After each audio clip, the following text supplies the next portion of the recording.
Hello, traders. FX Pip Collector here. Today is Wednesday, August 28th, and this is my recap of the top viewed videos of the day.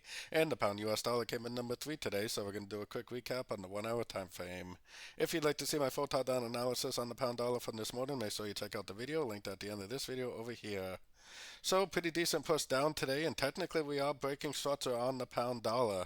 Now we have to see in how it reacts to that structure. Now, if it does break this structure, it probably is going to tell us we're in for a much more significant move to the downside, like a bigger ABC correction on like the daily time frame.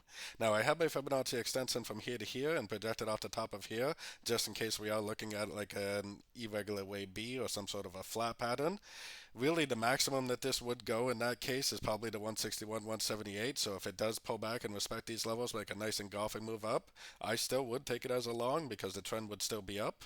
If not, if it holds these levels, if it closes below these levels, especially with momentum, I definitely will become a seller at that point, especially at the end of pullbacks.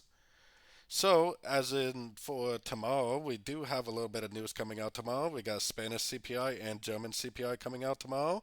Those should do a little bit, especially the German one. And then for the dollar, we got GDP for the dollar, and we also have unemployment claims for the dollar tomorrow at the normal US time, US market open, New York open.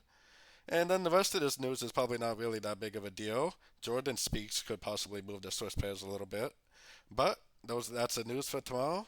So, anyways, definitely don't forget to join my free Discord channel, which is linked down here in the corner. And as always, thank you and happy trading.